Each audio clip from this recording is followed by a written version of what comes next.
Well, he praised the September 11 attacks, called suicide bombers heroes and blamed women for being raped. Now Australia's leading Muslim leader has gone completely off the rails.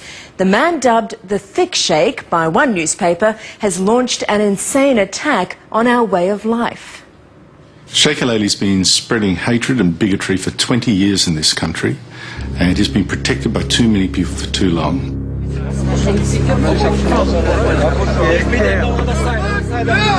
Sheikh Al-Halayli is the most senior Muslim cleric in Australia.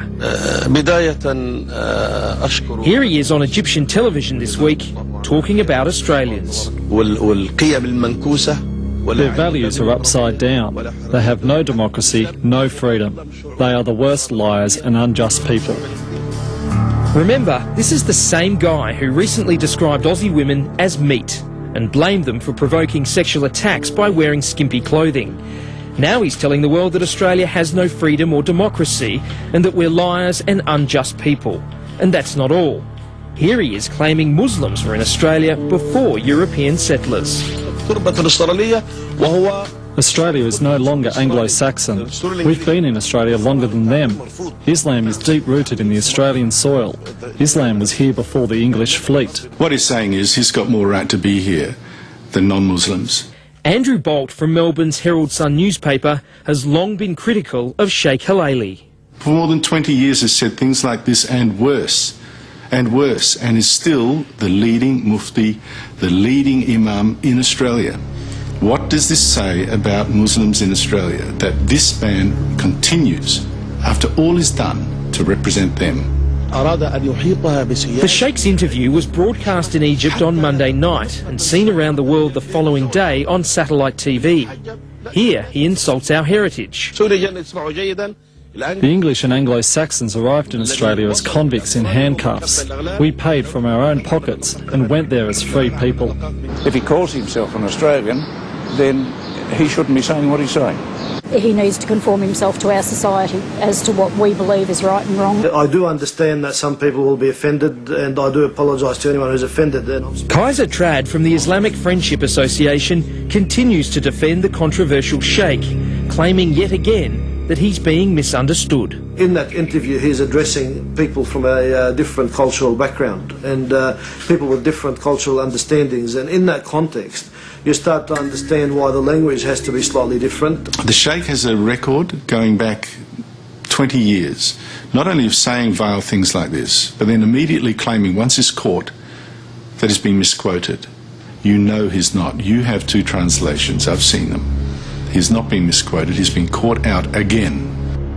The Sheikh is still overseas, but when he spoke exclusively with Ben Fordham late last year, he said his comments comparing women to meat were a misunderstanding, as were the comments he made defending the Lebanese men convicted of Sydney's gang rapes. Can you say very clearly that you are sorry for the people who have been offended? Yes. 100%.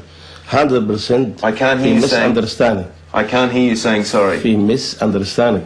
I'm very, very sorry for that.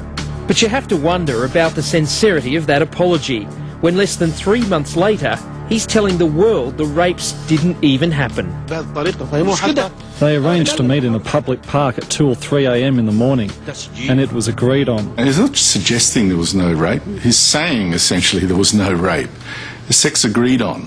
That's just disgusting. This man has been an apologist for rapists and someone who minimises the crime of rape for a long time now, and he remains the Mufti of Australia. For someone who obviously doesn't like Australians, doesn't respect our values, doesn't respect the decisions of our courts, and certainly doesn't respect our women, you've got to ask yourself the question, why on earth does he still want to live here?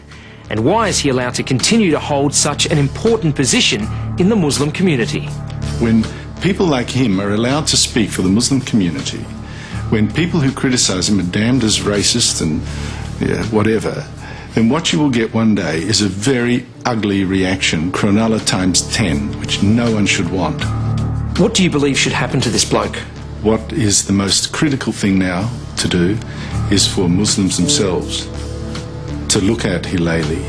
If they really think he speaks for them and is only a victim, then I think the rest of Australia should think, what is the place of Islam in Australia? Can we afford it? Ben McCormack reporting, and Sheikh Al-Hilali is now planning to share his views at another conference in the Middle East. So much for a man who's meant to be building bridges in our community. He seems to keep blowing them up.